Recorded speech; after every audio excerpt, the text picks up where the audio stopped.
음, 우리가 도마복음이라고 하는 부분은 4대 복음에서 빠져 있는 거고, 공간복음에서도 빠져 있는 거고, 성경 안에서도 빠져 있는 부분이어서, 왜 우리가 뭐 이런 공부를 해야지? 뭐 이런 생각을 할 수 있을지 모르지만, 공간복음과 또는 사복음과 조금 차이가 있는 부분들이 없지 않아 있어요. 대부분의 이 도마복음의 큰 틀 중에 하나는 깨어나라라고 하는 거예요. 깨어나라. 무엇에서 깨어나는 거냐면 생각에서 깨어나고 깨어나고 깨어나고 깨어나는 복음. 깨달음의 복음이라고 말할 수 있는 부분이 이 도마복음의 큰 틀이에요. 보통 이제 사복음서 전반으로 보면 믿어라 믿어라 믿어라로 이렇게 드러나 있다고 본다면 이 도마복음의 핵심에는 깨달아라 깨달아라 깨달아라 깨달아라 생각에서 깨어나서 지금 이 순간에 나를 살아라 이게 핵심이야. 지금 이 순간에 살아있는 하느님의 말씀으로 살아라 이런 거지. 요 도마복음에 실려있는 이 얘기를 공부하면서 큰 틀 중에 하나는 뭐라고요? 믿으라라는 복음에서 깨달아라라고 하는 복음에 큰 틀이 있다라고 하는 인상을 가지고 이제 들어오면 돼요. 더 적극적으로 이 도마복음은 실제로 1945년 12월 달에 이집트의 어느 시골 마을에서 발견한 영지주의 복음서라고 이렇게 얘기를 하거든요. 영지주의라고 하는 것은 당대의 사복음서를 만드는 과정에서는 영지주의적 방식을 빼버렸거든요. 주로 이제 사복음서를 만드는 과정에서 신약 성서가 27권으로 구성이 되어 있잖아요. 이 27권으로 구성되면서 정경이 형성되어져 가는 과정에서 4세기에 알렉산드의 대주교 아타나시오가 367년경에 그 정경 확정을 해요. 정경 확정을 하면서 이 네 가지의 복음, 사복음서 외에는 다 빼버리고 그 다음에 바오로의 서간문까지 포함해서 27권만을 신약으로 채택하고 나머지 것은 다 빼버렸단 말이에요. 그래서 그때 말이죠. 지금으로부터 1600년 전에 나머지 복음들은 소각하도록 해버렸어. 그러니까 영지주의 복음서들이 당대에 다 불타버리거나 사라져버리게 된 거거든요. 그런데 놀랍도록 이 1600년이 지난 이 도마복음서가 1945년 12월에 출토되게 된 것은 그 당대의 빠꼬미우스 수도원 수사들이 당대 사복음서 말고는 다 불태워버리라고 했는데 감히 이 도마복음을 비롯해서 꽤 여러 권의 영지주의 복음서들을 불태우지 못하고 항아리에다가 봉인해가지고 저기 땅속에다 묻어놨던 것들을 1945년 12월에서 에집트의 시골에서 발견된 거예요. 그래서 이제 빛을 보게 된 거거든요. 그래서 지상에 나타나게 된 게 이 도마복음서예요. 도마복음에 실려 있는 예수님의 말씀은 그런 점에서 영지주의적 색채를 띠고 있다라고 하는 점에 있어서 당대의 바오로서간을 중심으로 해서 이끌어진 데 하고 이제 포커스를 좀 맞춰보면 다른 점이 있어요. 그러니까 그리스도교가 로마의 국교로 형성이 된 게 언제겠어요? 313년. 313년에 그 국교로 형성이 되면서 만들어진 거잖아요.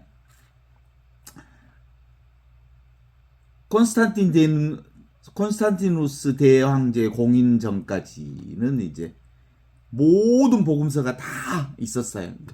당대 실제로는 어마어마하게 복음서가 많았어요. 예수님에 관한 얘기들이 해인사에 있는 8만 대장경보다 훨씬 더 많은 숫자의 여러 가지 그 예수님에 관한 책자들이 있었어요.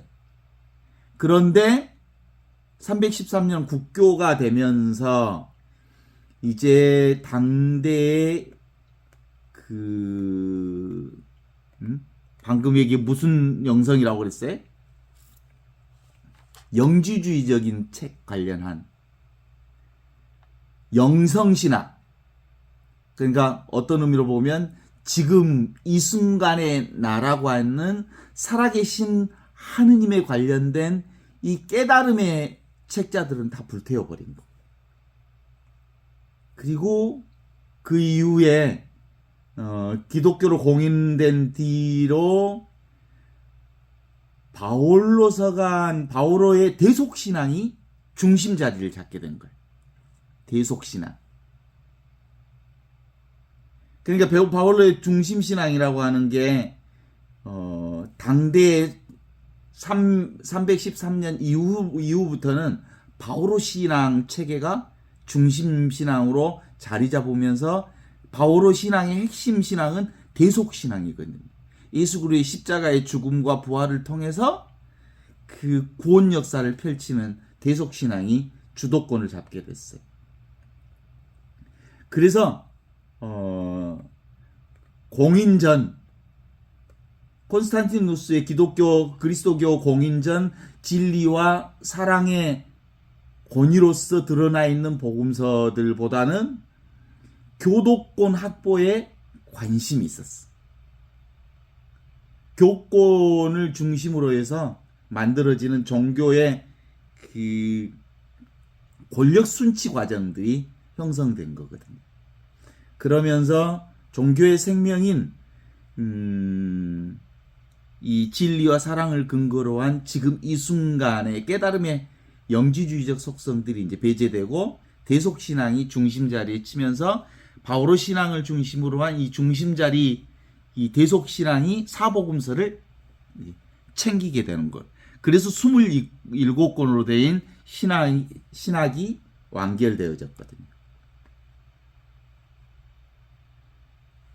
그러니까 당시에 367년 알렉산드리아 아타나시오 대주교는 누구 파까? 당대 교권을 움켜쥐고 있었던 바올로의 대속신앙 교리를 추종하는 분이었어요. 그래서 기본적으로 바올로의 대속신앙을 능가하던 그 당시에는 훨씬 더 이 깨달음의 신앙이라고 할 수 있는 영지주의 신앙이 훨씬 더 그 주도권을 잡고 있다가 바오로 신앙으로 이제 뒤집어진 거거든요. 그래서 기독교 내 그리스도교 내에 있었던 수많은 책들이 불타버리고 결국은 추방되는 상황에 놓이게 됐었죠. 그래서 바오로의 교리를 반영한 내복음서를 정경으로 하여 27권의 신약성서가 확정되게 된 그런 배경이 있어요. 그럼에도 불구하고 당대의 빠꼬미우스 수도사들은 얼마나 황당했겠어요. 이 수없이 많은 8만 대장본보다 더 많은 수많은 성경 기록들이 있었는데 27번만 놔두고 다 불태워버리고 없애버리라고 하는 황당한 상황에서 당신들이 소중하게 읽어오던 복음서였던 도마복음서를 비롯한 영지 복음서들을 다 불잘 수가 없어서 항아리에 집어넣어서 봉인한 다음에 그것들을 그러니까 이제 어떤 교도권을 배반한 거지 사실은. 배반했다기보다는 그냥 묻어버릴 수가 없었지. 예수님의 말씀이었기 때문에 더욱이나 그랬겠죠. 그리고 시간이 지나서 1600년이 지난 뒤에야 비로소 발견이 된 거예요. 죽음을 무릅쓰고 몰래 항아리에 담아두었던 그게 1945년 12월 에집트에 출토된 게 바로 그거였습니다. 수사들은 그 빠꼬미우스 수사들은 그게 1600년 뒤였으니까 그들은 이미 눈 감았고, 그리고 그 뒤에 나타난 이 도마복음을 비롯한 영지주의 책자들이 세상에 드러나게 된 거지. 어때요? 1600년 만에 부활한 도마복음서. 놀랍지 않아요? 지금 여기 이 도마복음서를 통해서 당대의 영지주의, 그러니까 313년 이전에 완전히 그 박해 시대를 살아왔던 사람들이 직접적으로 자신들의 삶의 몸에 익숙한 것들은 훨씬 더 이런 복음서들에 익숙해졌겠죠. 이런 과정들을 우리가 보면서 야, 새로운 눈으로 좀 볼 수 있겠다라는 기대가 좀 되지 않아요? 사실은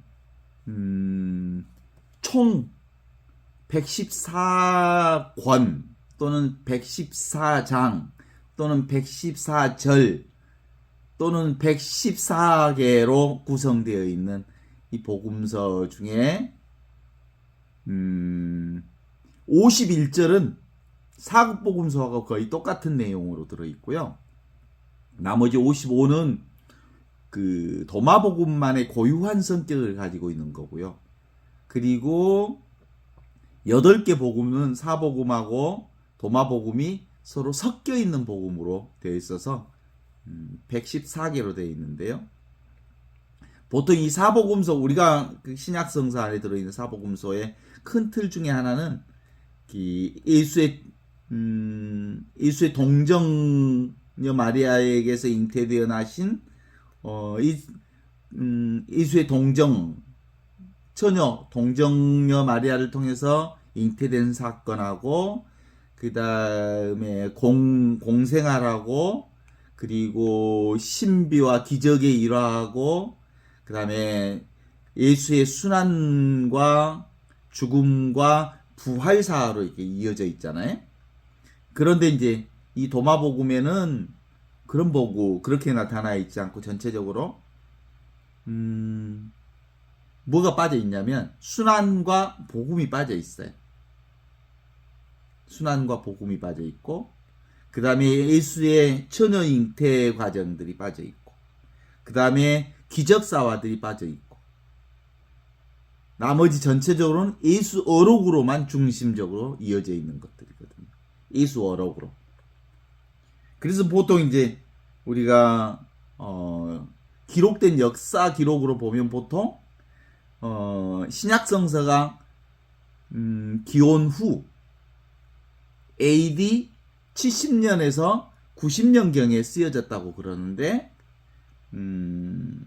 이 도마복음서는 AD 50년경에 쓰여진 책이지 않을까라고 이제 얘기하는데, 그게 그렇게 중요한 것 같지는 않아요. 그러나 이렇게 어록 중심으로 그 기록되어졌다고 하는 부분들을 가지고 좀 읽어보면 그게 더 빠를 수 있겠다. 그렇다고 해서 뭐 빠르고 늦은 것의 문제라기보다는 그런 방식으로는 좀 읽어보면 좋을 것 같아요. 그래서 이제 큰 흐름은, 이건 지식이 아니니까 기본적으로 나라고 하는 이 존재가 누구인지로부터 출발하는 것이어서, 실제로 뭐가 더 먼저예요? 우리의 삶이 먼저고, 그 삶을 설명하는 일은 뒤에 있는 거잖아요. 그런 것처럼 자기가 누구인지를 깨달은 사람이 비로소 깨달은 자아를 설명해 놓은 것은 글로써 설명해 놓은 것이기 때문에 자기가 누군가를 깨달은 자만이 비로소 이 깨달은 복음서를 읽어내는 데는 실질적으로 큰 힘이 생기는 거거든요. 뭐가 더 먼저 있어요? 성경이 먼저 있어요? 깨달은 게 먼저 있어요? 삶이 있기 때문에 삶을 통해서 자기 삶을 깨달은 삶을 글로 표현한 건 다음 후대로 개념화되어 있는 것들에 불과해요.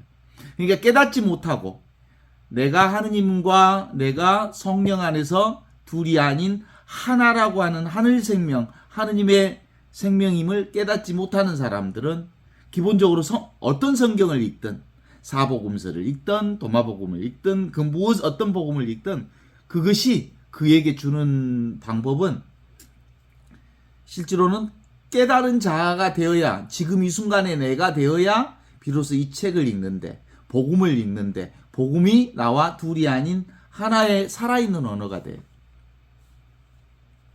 기본적으로 글자는 글자로 있지 않아요. 글자가 살아나려면 내가 살아나야 비로소 글자가 살아나는 것이니까.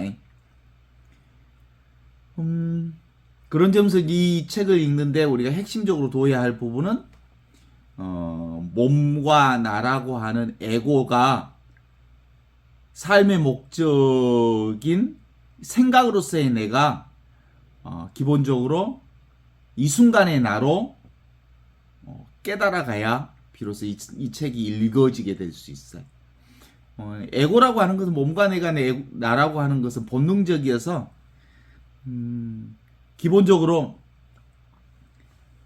오로지 본능의 삶에 대해 회의하지도 않고 지금 그냥 내 몸이 일어났다 사라지는 그것에 집착하게 되는 거잖아요. 그러나 이 순간에 나는 하느님과 둘이 아닌 성령 안에서 하나의 삶을 살기 때문에 우리 삶 자체가 근본적으로 살아있는 하느님의 삶으로서 읽어질 수 있거든요. 그래서 2000년 전 예수의 얘기가 아닌 내가 지금 예수 그리스도의 깨달음을 확인하는 거고 내가 나의 삶 자체가 예수 그리스도의 삶과 다르지 않는 그 삶을 살고 있음을 확인해 나가는 공부거든요. 2000년 전 예수는 처음으로 사람이 사는 목적, 사람이 진정으로 올바르게 사는 목적을 우리에게 제시해 주신 분이거든요.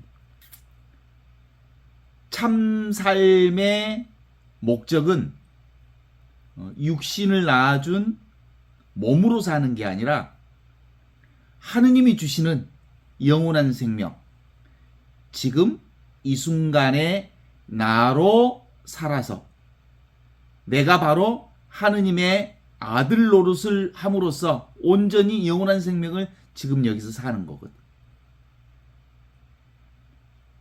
그래서 예수님은 이렇게 얘기하잖아요. 내 말을 듣고 하느님께서 내게 보내주신 지금 이 순간에 나를 깨달은 이는 영원한 생명을 얻게 되고 죽음에 이르지 않을 뿐만 아니라 죽음의 생명인 몸 나로부터 영원한 생명인 이 순간의 나를 살게 될 것이다. 요한복음 5장 24절에 나오는 말씀을 그렇게 우리가 확인해 볼 수 있어요. 그래서 이렇게 우리가 죽을 수밖에 없는 지금 이 순간에 육신의 나로 살지 않고 지금 이 순간의 나, 영원한 생명으로서의 나를 사는 것. 이것이 우리가 읽어내는 아주 중요한 핵심이라고 볼 수 있어요. 그래서 이제 우리가 읽는 중요한 포인트 중에 하나는 무엇으로 사는 거야? 육신으로 사는 게 아니라 이 순간의 나, 생각의 내가 아니라 이 순간의 나, 영적인 나, 영원한 생명인 나로 사는 것. 이것이 예수의 뜻이고 이것이 도마복음을 읽는 핵심적 가르침이라고 볼 수 있죠. 20세기를 살아간 사람 중에 그 영적인 사람이라고 할 수 있는 톨스토이라든가 마하트마 간디라든가 이런 사람들은 끊임없이 인간의 핵심에는 육체적 생명을 잇는 게 아니고 영적 생명을 잇는 것, 지금 여기 이 순간의 나를 사는 것, 이것이 그 어떤 이보다 중요한 의미라고 얘기하는 부분들이 있죠. 예수의 핵심 회개의 부분도 그런 거거든요. 하느님 나라가 다가왔다. 회개하고 복음을 믿어라. 육신으로 사는 것을 그만두고 무엇로? 지금 이 순간의 나, 영적인 나, 영원한 생명인 하느님의 생명을 살라. 이게 회개하고 복음을 믿어라. 메타노이아의 핵심 뜻이죠. 그러니까 육신으로 사는 나나 지금 이 순간의 나로 사는 나나 사실은 사는 겉모습은 똑같지만 실제로는 육체로 사는 나와 지금 이 순간에 사는 나는 하늘과 땅만큼 차이가 있어요. 에고로서 육신을 사는 사람은 오고 가는 이 몸뚱아리의 생으로 삶을 마친다고 생각할 것이지만 지금 이 순간의 나, 깨달은 나, 그리고 영적인 나, 하늘 생명을 받은 나로서 사는 건 낱개의 생명, 개별적 생명으로 살지 않고 전체 생명으로 사는 것으로서 영원히 죽지 않는 하느님의 아들로서 사는 삶을 이 도마복음에서 핵심으로 그리고 있죠. 그래서 예수님은 이렇게 얘기합니다. 너희는 아래서 왔고 나는 위에서 났으며 너희는 이 세상에 속해 있지만 나는 이 세상에 속해 있지 않다. 이게 요한복음 8장 23절에 나오는 말씀인 것처럼 우리는 이 육신으로 살지 않고 지금 이 순간의 나, 하느님의 영으로서의 나를 산다는 것, 그것이 바로 이 도마복음의 핵심 사상이라고 볼 수 있어요. 요즘 그 과학의 발달로 생물의 게놈 지도가 이렇게 드러나게 되고 그 게놈 분석에 따르면 인간은 유인원의 그 유전자하고 게놈 지도로 보면 유인원과 온숭이와 침팬지와 사람의 유전자가 거의 똑같다고 그래. 실제로 유전자 3만 5천 개 중에 400여 개만 다르고 98.77%가 유인원과 인간의 게놈 지도가 똑같다는 거예요. 침팬지하고 사람은 거의 99.9%가 유전자가 일치한다고 보거든요.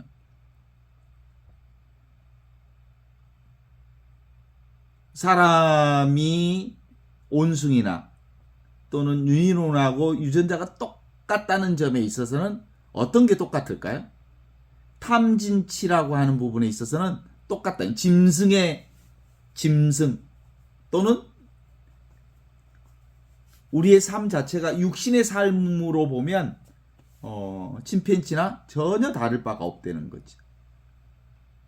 그런데 실제로 그런 점에서 우리에게 침팬지나 유인원이 우리 인간들어 사람의 형제들아 너무 잘난 체하지 마라. 그리고 우리 서로 잘 지내보자. 그래도 할 말이 없어. 유전자 정보가 거의 똑같으니까. 그래 안 그래? 그런데 실제로 사람과 침팬지와 유인원과의 차이점이 하나가 있다면 그거거든요. 뭐예요? 사람은 바로 자신이 이 순간에 나 영원한 생명을 받은 하느님의 자녀라고 하는 그 하느님의 아들이라고 하는 영원한 생명을 지금 여기 이 순간 살고 있다는 점에 있어서 크게 차이가 난다고 볼 수 있죠. 예수님이 우리에게 하신 말씀은 그런 점에서 우리에게 익숙하게 볼 수 있어요. 너희는 아래서 났고 나는 이 위에서 났으며 너희는 이 세상에 속해 있고 나는 이 세상에 속해 있지 않다. 이 점은 근본적으로 육신의 관점에서 보면 모두 다 침팬지나 유인원이나 사람이나 똑같다. 그러나 뭐 하나 깨달으면 지금 이 순간에 내가 바로 영원한 생명을 간직한 하느님의 생명이라는 것을 아는 순간 이 세상에 살면서 나는 이 세상 사람이 아니다라고 하는 이 예수 그리스도의 깨달음을 여기서 사는 거지. 그런 점에서 예수님은 회개하라 그리고 이 복음을 믿어라 이런 거거든요. 이 순간에 나를 사는 것 이것이야말로 하느님의 생명을 사는 거다라고 말한 거거든요. 이게 도마복음 전반에서 흐르는 큰 흐름이라고 말할 수 있죠. 회개하여라 그 말이 뭔 말이에요? 깨어나라 이 말이. 회개하여라 깨어나라. 하느님 나라가 가까웠다 이 말은 뭐예요? 이 순간에 나를 살아라. 육신으로서의 개별적 존재로서 사는 것을 그만두고 전체 존재인 하느님의 존재인 영적 존재인 이 순간에 나를 살아라라고 얘기하는 거죠. 그래서 도마복음 전체는 육신의 몸에서 죽고 하느님의 아들인 지금 이 순간에 나 영원한 생명을 받은 이 순간의 나를 살아라라고 하는 거고요. 그래서 하느님의 아버지와 하나 되어서 영원한 생명을 지금 여기서 살도록 가르친 예수님의 가르침이 이 도마복음을 통해서 우리에게 전달되고 있다라고 말할 수 있습니다.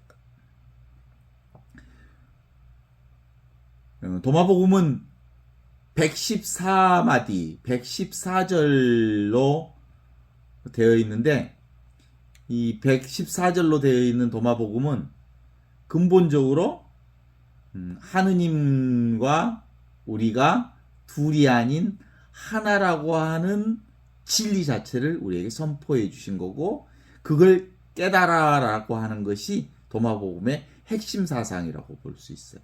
그리고 당대의 초대 그리스도교의 핵심 사상도 바로 이거였어요.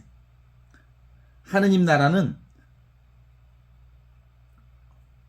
처음도 없고 끝도 없는 영원한 하느님의 나라. 그 하느님 나라는 미래에서 오는 게 아니라 미래에 이루어질 나라가 아니라 천지창조 이전부터 있었던 그 말씀이 지금 여기서 이루어지는 나라. 그래서 다만 우리 인류가 이것을 모르고 지내오다가 예수 그리스도를 통해서 이 가르침을 알게 되었고 이 가르침을 알게 되면서부터 실제로 하느님 나라의 문이 활짝 열리게 되는 거거든요. 이게 바로 대도무문이라고 하는 이 하느님 나라가 원래부터 열려져 있음을 예수 그리스도를 통해서 우리에게 온전하게 알려지게 된 거거든요. 그러니까 근본적으로 예수님의 가르침은 뭐예요? 육신, 개별적인 존재의 육신을 뛰어넘어서 지금 이 순간의 나, 생각의 나를 뛰어넘어서 지금 이 순간의 나인 영적인 나로 깨달아나는 것. 이게 그겁니다. 그러므로 육체는 죽고 지금 이 순간의 나로 깨어나지 않고서는 그 누구도 하느님을 아는 것은 불가능하다. 하느님을 만나는 것은 불가능하다라고 말할 수 있죠. 그러니까 근본적인 우리의 신앙의 핵심이 바로 이거라고 말할 수 있어서 이스라엘 민족만이 아니라 옛날 어느 민족, 어느 나라, 어느 사람을 막론하고 늘 어떤 신관을 가지고 있었냐면 하느님께 제사를 지내는 신관을 가지고 있었거든요. 그죠? 보통 번제를 드리는 제사 이 번제 드리는 제사의 문제가 그 유대 민족의 핵심을 쥐고 있었거든요. 그런데 예수 그리스도를 통해서 이 제사 문화를 완전히 지금 이 순간 살아있는 하느님의 생명을 살도록 하는 깨달음의 문화로 바꿔낸 거거든요. 너희 온수를 사랑하며 너희 핍박하는 자들을 위하여 기도하라. 하늘에 계신 너희 아버지의 아들이 그러면 너희가 하늘에 계신 너희 아버지의 아들이 되리니 이는 하느님이 그 해의 악인과 선인을 비춰서 의로운 자와 불의한 자에게도 비를 내려주시고 선한 자나 악한 자에게도 햇빛을 주시는 것처럼 모든 이에게 바로 하느님의 빛을 내려주시는 성령의 하느님을 우리에게 소개해 주셨거든요. 그래서 보통 마태복음 5장 44절에 나온 것처럼 하늘에 계신 너희 아버지가 완전한 것처럼 너희도 완전한 자가 되어라 라고 하는 이 말씀도 바로 그런 의미가 들어있죠. 근본적으로 예수님이 말한 온전한 하느님을 알려면 하느님이 주시는 성령을 받아서 개별적인 몸, 에고로서의 내가 죽고 지금 이 순간의 나, 하느님이 주시는 영적인 나로 되살아나도록 성령께서 우리에게 내려오셔서 하느님과 내가 성령 안에서 온전히 하나임을 가르치시는 이 순간의 나로 우리를 깨어나게 해주시죠. 예수님께서 디모데에게 이렇게 얘기해요. 누구든지 하느님이 주시는 성령으로 다시 나지 아니하면 하느님 나라로 들어갈 수 없다. 하느님 나라를 볼 수 없다고 한 말이 바로 이런 얘기거든요. 또 요한복음 14장 9절에 그 예수님은 필립보에게 이렇게 얘기하잖아요. 나를 본 사람은 아버지를 본 사람이다. 이게 바로 나를 본 사람, 지금 이 순간에 나를 본 사람은 바로 이미 살아계신 아버지와 함께 있는 사람이다. 이게 바로 이 순간에 나를 깨닫는 거거든요. 이 순간에 나를 깨닫지 않으면 계속해서 우리는 어디에 머무르냐면 제사신앙에 머물러요. 대속신앙에 머무르게 되는 거고요. 이 대속신앙에 머무르는 방식 때문에 사실은 당대에 그 대속신앙의 제 1차 주자였던 바오로 신앙 중심의 대속신앙이 사복음서 전반에 걸쳐서 핵심적으로 드러난 것처럼 보이지만 실제로 전체 367년 아타나시오의 분석행신 사건 그리고 정경 발표 이후 사건에 이렇게 축소되었지만 전체적으로는 사실은 이 깨달음의 신앙이 우리 신앙의 중심 신앙이었다고 하는 사실을 확인해 보면서 이 복음을 읽어보면 좋을 것 같아요. 우리가 살고 있는 이 지구가 태양에서 떨어져 나온 지도 46억 년이 되었다고 하죠. 지금으로부터 30억 년 전 처음으로 지구 위에 박테리아라고 하는 생명체가 나타났고 그리고 16억 년 동안 그 서서히 땅이 식어가게 되었고 거기에 바다가 생기고 그러면서 물리시대가 생긴 뒤로 30억 년 동안 생물이 진화해가는 생물시대로 진화해가는 과정이 있죠. 이른바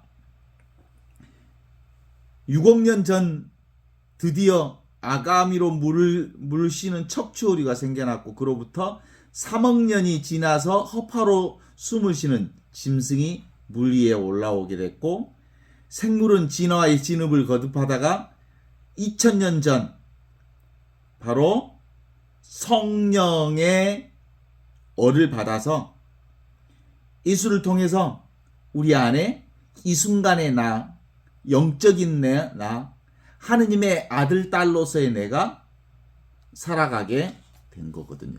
그 깨달음이 지금 여기 눈앞에 우리의 삶으로 드러나게 된 거라고 볼 수 있잖아요. 그러니까 그 전 단계까지는 사실은 대부분의 사람들은 짐승과 별 다름없이 살아왔다가 드디어 우리의 인간의 삶은 원래부터 하늘로부터 내려온 살아있는 생명인 이 순간의 나를 살고 있다는 것이 바로 예수 그리스도를 통해서 우리에게 깨쳐주신 놀라운 깨달음의 신앙이라고 볼 수 있죠. 마태복음 18장 3절에서 얘기한 것처럼 너희가 생각을 바꾸어 이 어린이와 같이 되지 않으면 결코 하느님 나라에 들어가지 못할 것이다. 이것이 바로 뭐예요? 지금 이 순간의 나로서 다시 태어나는 영적인 사람이라고 말할 수 있죠. 이런 얘기를 이제 도마복음을 통해서 지속적으로 공부해 갈 수 있는 흐름들이 생겼으면 좋을 것 같아요. 사실상은 초대교회, 예수 그리스도의 초대교회로부터 이 4대 복음이 형성되고, 그리고 이게 신약성서가 27권 367년 아타나시오 대주교에 의해서 확정되기 전까지의 그리스도교의 영성 전반의 흐름은 이 도마복음의 영적 흐름 전통 안에서 이루어졌다는 것을 보면 훨씬 더 본래의 깨달음의 종교, 그리고 대속신앙 중심 이전부터 있었던 이 영적 흐름을 우리가 읽어볼 수 있어서 이 도마복음을 읽어내면 낼수록 뭐가 사복음서가 더 확장되어서 보지. 27권의 신약성서가 훨씬 더 풍성하게 우리가 볼 수 있는 눈을 열 수 있는 것이. 그런 점에서 이 도마복음의 관점을 우리가 온전하게 다시 읽어본다는 건 사복음서뿐만 아니라 신약성서를 훨씬 더 분명하게 읽어낼 수 있는 시선이 만들어진다라고 보면서 관심 있게 이 도마복음을 우리가 한 114장이니까 천천히 음미하면서 한번 읽어보면 좋겠다라는 생각이 드는데 어떻습니까? 괜찮죠? 기본적으로 우리가 이제 이 도마복음의 핵심을 드러나는 건 뭐예요? 생각에서 깨고 깨어나는 것. 이것이 지금 여기 이 순간 하느님의 생명으로 사는 거예요. 우리의 핵심 포인트는 어디에 있냐면 생각에서 깨어나는 것. 그래서 지금 여기 이 순간의 나를 사는 것. 이것이 바로 영원한 생명인 성령으로부터 온전히 하느님의 아들로서, 하느님의 딸로서 지금 여기 이 순간을 사는 현존신앙을 사는 거지. 이게 영성신앙이고, 이게 이제 이 관점으로 보면 우리가 모든 게 다 이 눈으로 보는 거니까, 지금 이 순간의 눈으로 보니까 이게 이렇게 사는 것, 그것이 곧 관상생활이고요. 이게 바로 지금 나의 눈으로, 하느님과 둘이 아닌 이 깨달음의 눈으로 보는 것, 이것이 도마복음을 읽어내는 핵심이라고 보면서 오늘은 여기까지